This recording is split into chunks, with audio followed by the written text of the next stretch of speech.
കർത്താവ് പറയുകയാണ്, നിങ്ങളുടെ നിക്ഷേപം സ്വർഗത്തിൽ ഇൻവെസ്റ്റ് ചെയ്യണം. നിങ്ങളുടെ നിക്ഷേപം നിങ്ങൾ ഭൂമിയിൽ സൂക്ഷിക്കരുത്. അവിടെ കള്ളന്മാരുണ്ട്, പുഴുവുണ്ട്, തുരുമ്പുണ്ട് എന്ന് പറഞ്ഞാൽ നിങ്ങളുടെ സമ്പാദ്യം നിങ്ങളുടെ ശരീരത്തിന് വേണ്ടി കൊടുത്താൽ അസുഖം വന്നാൽ നിങ്ങൾക്ക് വിഷമാവില്ലേ? മറ്റ് ജംഗമ വസ്തുക്കളൊക്കെ മേടിച്ചു കൂട്ടിയാൽ തുരുമ്പെടുക്കുന്ന കേസുകളല്ലേ?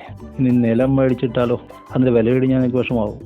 ബാങ്കിലൊക്കെ ഇപ്പോൾ ഉറപ്പില്ല. കാരണം അവിടുന്ന് എങ്ങനെ നമ്മളെ പറ്റിച്ചെടുക്കാമെന്ന് പറഞ്ഞുകൊണ്ട് കള്ളന്മാർ ഫോണിൽ വിളിച്ചുകൊണ്ടിരിക്കുക. കർത്താവ് പറയാണ്, നിങ്ങളുടെ പൈസ പോകുന്നതിലല്ല എനിക്ക് വിഷമം, പൈസ പോയാൽ നിങ്ങളുടെ മനസ്സ് പോകും. അത് നിങ്ങൾക്ക് വരാതിരിക്കാൻ വേണ്ടിയാണ് പറഞ്ഞത്.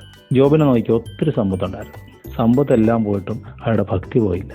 അപ്പോൾ നിങ്ങൾക്ക് സമ്പത്ത് ഉണ്ടാകുന്നതിൽ കർത്താവിന് വിഷമമില്ല, പക്ഷെ നിങ്ങളുടെ നിക്ഷേപം എവിടെയാണെന്നുള്ളതാണ്.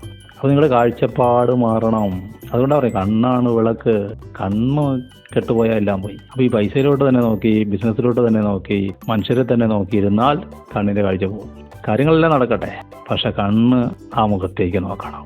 അവനെ നോക്കിയവർ പ്രകാശിതരായി.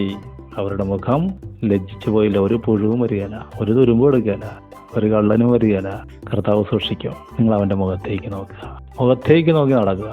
നിലത്ത് നോക്കി നടന്നവരെല്ലാം പറഞ്ഞത് നിലത്ത് നോക്കി നടന്നാൽ വീഴത്തില്ലെന്നാ. പക്ഷെ നിലത്ത് നോക്കി നടന്നവരെല്ലാം വീണു. മുഖത്ത് നോക്കി നടന്നവരോ, അവരെക്കുറിച്ച് പറഞ്ഞു, എൻ്റെ കാൽ കല്ലിൽ തട്ടാതെ അവൻ വഹിക്കും, നിലത്തെ കെണിയിൽ നിന്ന് അവൻ രക്ഷിക്കും.